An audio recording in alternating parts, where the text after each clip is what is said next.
Plus verb থাকছে। এই two plus verb যেগুলো থাকছে সেই টু প্লাস ভার্বগুলোকে আমরা কি বলছি? Infinite verb. ঠিক আছে, এই ভার্বগুলো কি করে? এই ভার্বগুলো পুরো কমপ্লিট সেন্স দিতে পারে না, তাই এদেরকে আমরা কি বলছি? Infinite verb. ঠিক আছে, আরেকটা ভার্ব নিয়ে আমরা আলোচনা করব, সেটা হচ্ছে জিরান্ড।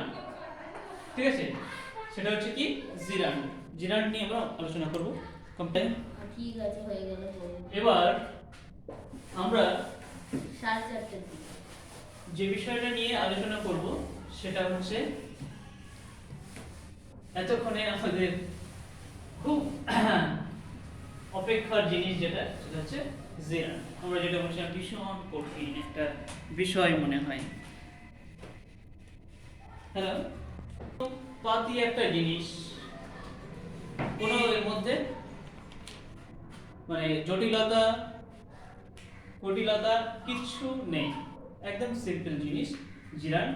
যেটা হচ্ছে কি, যখন ভার্বের সাথে আইএনজি যুক্ত হয়, মানে ভার্ব প্লাস আইএনজি যুক্ত হয় হয়ে এটা যদি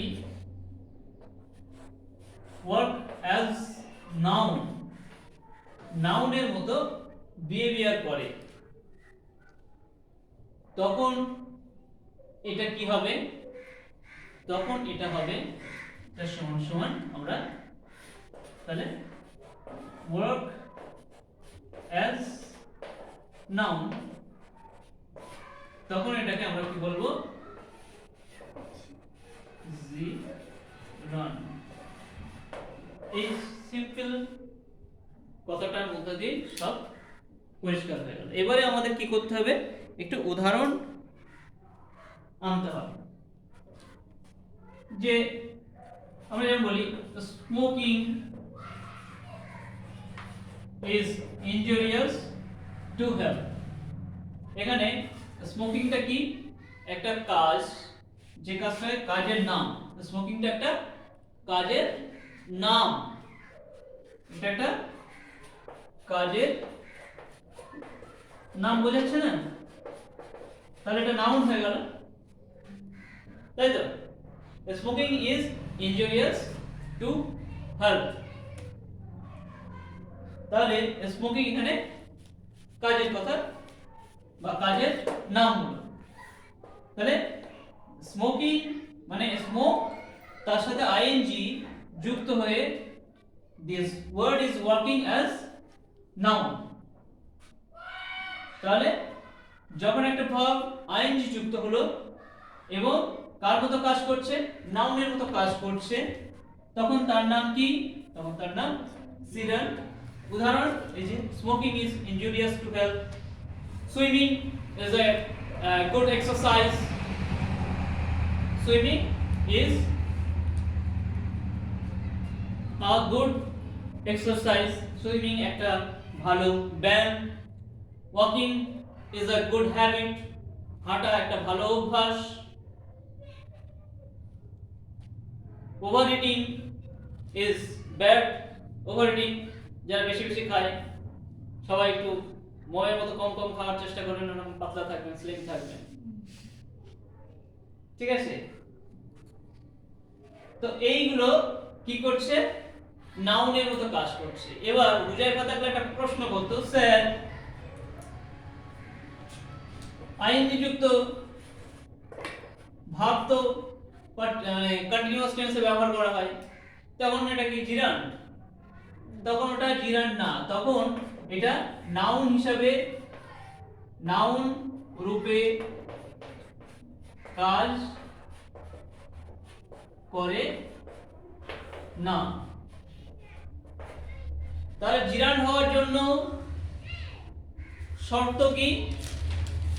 তো জিরান্ডকে অবশ্যই নাউনের মতো কাজ করতে হবে, ঠিক আছে? তবেই তার নাম হবে জিরান্ড। আর কিছু নেই, পরিষ্কার, একদম ছোট্ট জিনিস,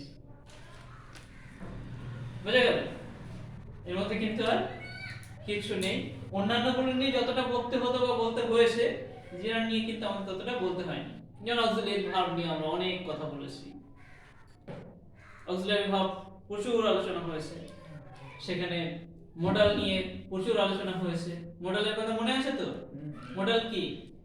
সাধারণত মূল ভার্বের অর্থকে প্রভাবিত করলেও সাহায্যকারী ক্রিয়া হিসেবে ব্যবহৃত হয় এমন অক্সিলারি ভার্বকে মোডাল অক্সিলারি ভার্ব বলা হয়। মডাল অক্সিলারি গুলো মূল ভার্বের অর্থকে প্রভাবিত করলেও সাহায্যকারী ক্রিয়া হিসেবে ব্যবহৃত হয়। এমন তাহলে auxiliary মূল verb- ভার্বকে নাড়া যায়, কখনো কখনো মূল ভার্ব হিসেবেই ব্যবহার হয়, এটা মডাল অক্সিলারি। এমন অক্সিলারি ভার্বকে মোডাল বলা হয়। তাহলে ভার্বের মধ্যে মডাল পেলাম এবং জিরান্ড আমরা পেলাম আর বুঝেও গেলাম। বোঝা গেল? মনে থাকবে smoking is injurious to health, সিগারেটের প্যাকেটে লেখা থাকে বড় বড় করে, তবুও আমরা সিগারেট খাই, ঠিক আছে? ওই জন্য উদাহরণটা প্রথমে দিলাম যাতে মনে থাকে। ওইটা দেখলে মনে করবে সিগারেট, সিগারেটের প্যাকেটটা ইজ ইকুয়াল টু জিরান্ড, ঠিক আছে? সিগারেটের প্যাকেটটা হচ্ছে জিরান্ড, তাহলে মনে থেকে যাবে যে না ঠিক আছে এই তো জিরান্ড। না আমি ওইভাবে তো মনে রাখি, প্রত্যেকটা জিনিস আমি ওইভাবে মনে রাখার চেষ্টা করি। আমি যখন নোট করি তখন পাশে ওইভাবে নোট করে রেখে দিই যাতে অনেক দিন পর্যন্ত মনে থাকে। এই কালকেই তো আমি ম্যাডামকে একটা নোট পাঠালাম, কোনো একটা বিষয় আমি পড়ছি না তো, পড়তে যেয়ে সেখানে ওই অপিনীতি অভিশ্রুতি এই সমস্ত নিয়ে একটা আমি দিয়েছিলাম ম্যাডামের মেসেজ পাঠিয়েছিলাম। তো সেখানে একটুখানি বলছি কারণ ওটাও কাজে লেগে যাবে সকলের। কোথায় আমার মেসেঞ্জার?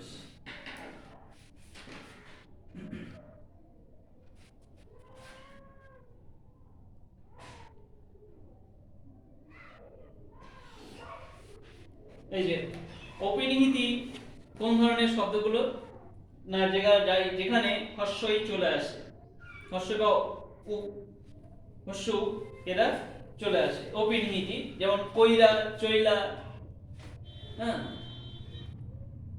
তো আমি বললাম এটা হচ্ছে বাঙালদের ভাষা,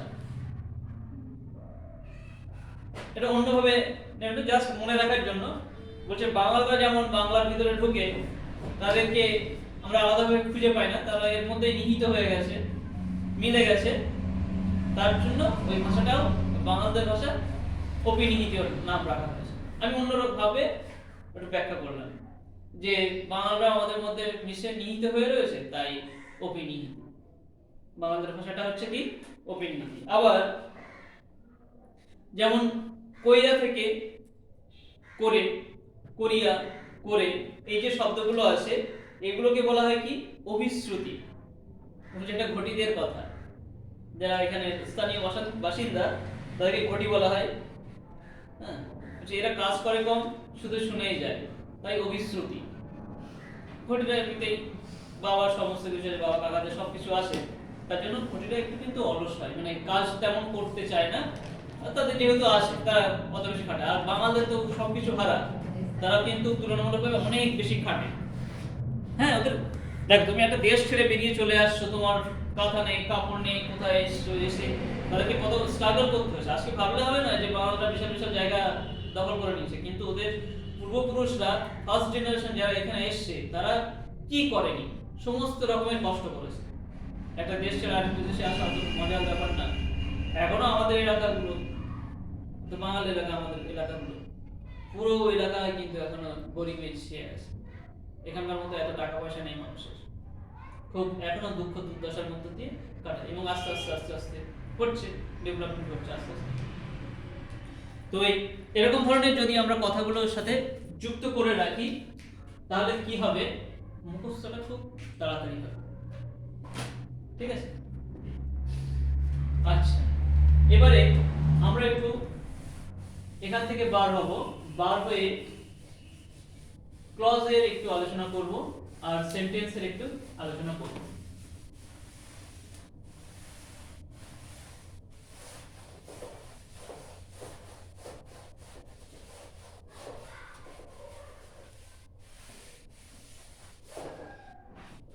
ক্লজ নিয়ে একবারে ক্লজের ক্লজটা নিয়েও আমার অন্তত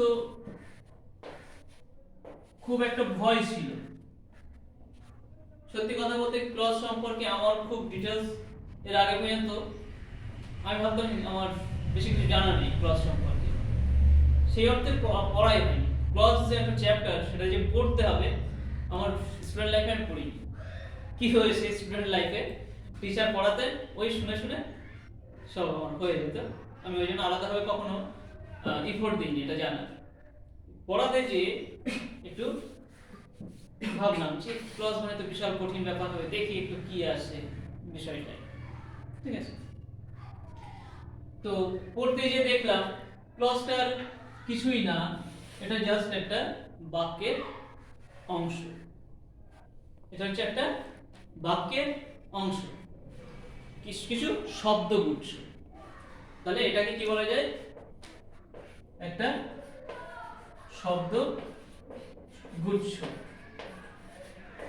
এই শব্দগুচ্ছ কথা মনে পড়তেই আমার এক্ষুনি আমার একটা মাথা আসলো, ফ্রেজ বলে একটা কথা আছে না? হ্যাঁ, এই ফ্রেজ মানেই কিন্তু শব্দ সমষ্টি বা শব্দগুচ্ছ, তাই তো? এবার কোশ্চেনটা হচ্ছে এই দুটো কি এক? উত্তরটা হচ্ছে না, এই দুটো এক নয়। ক্লজ এইখানে যে শব্দগুচ্ছ রয়েছে বা শব্দ সমষ্টি রয়েছে, এর মধ্যে একটা ভার্ব থাকবে। It may be finite verb আর it may be infinite verb. এর মধ্যে একটা কি থাকতে হবে? ভার্ব থাকতে হবে। কিন্তু ফ্রেজালে থাকতেও পারে, নাও পারে। এখানে একটা সাবজেক্ট থাকবে, এখানে নাও থাকতে পারে, মানে থাকে না। আমরা ফ্রেজাল ভার্ব করেছি, ফ্রেজাল ভার্বের সাথে সাথে মানে চেঞ্জ হয়ে যেত, মনে পড়ছে? মেক মানে কি? তৈরি করা। একটা উদাহরণ খুব মনে আমার ছোটবেলায় ছিল, মানে খুব তাড়াতাড়ি মুখস্থ হয়ে গিয়েছিল। মেক মানে তৈরি করা, মেক দিয়ে make in, make up, makeup, হ্যাঁ এই সময় তো না আসে। তো মেকআপটা আমার খুব তাড়াতাড়ি মুখস্থ হয়ে গিয়েছিল। তাই মেকআপ মানে কি? পূরণ করা। আর এটা মনে হলো মেকআপ তো সব মেয়েরাই মেকআপ করে, মেকআপ, ঠিক আছে। মানে ওদের সৌন্দর্যের ঘাটতি আছে যেটুকু, সেইটুকু পূরণ করার জন্য যে পদ্ধতি, তার নাম হচ্ছে মেকআপ, পূরণ করা। মুখস্থ হয়ে গেল, ঠিক আছে। এরকম হচ্ছে কি ফ্রেজাল ভার্ব। আর এখানে ক্লজের মধ্যে আমরা কি পাচ্ছি? একটা সাবজেক্ট, একটা ভার্বের কথা আমরা পাচ্ছি, ঠিক আছে। তাহলে এখন লিখে নেওয়া যাক একটা কোশ্চেন অ্যানসার, যে ক্লজ কি? ক্লজটা কি?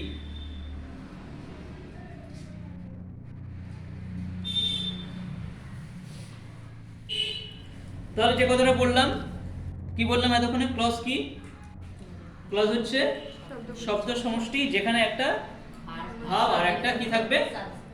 একদম রাইট।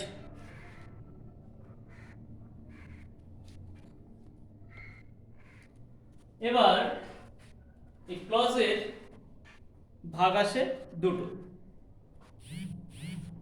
ভাগে যেমন প্রাথমিক আমরা ভাগ পেয়েছিলাম দুই রকমের, ফাইনাইট আর নন ফাইনাইট বা ইনফিনিট, তেমনি এখানে আমরা ক্লজকে দুটো ভাগে ভাগ করছি। একটা ভার্ব আর একটা সাবজেক্ট থাকবে। ফ্রেজের সাথে এর পার্থক্য ওই জায়গাতে, পার্থক্যটা ওই জন্য তুলে নিয়ে আসা হলো বা বলা হলো যে ফ্রেজ আর ক্লজের মধ্যে পার্থক্য কোথায় আছে। একটা ফ্রেজের মধ্যে একটা ভার্ব থাকতে পারে, নাও থাকতে পারে, একটা সাবজেক্ট থাকতে পারে, নাও থাকতে পারে, মানে ফ্রেজের অপশন আছে, বাট ক্লজের কোনো অপশন নেই। It has to be there, ঠিক আছে? তো ওখানে থাকতেই হবে। তাহলে একটা হচ্ছে মেইন ক্লজ, এটা হচ্ছে কি মেইন ক্লজ, আর একটা হচ্ছে সাবঅর্ডিনেট ক্লজ।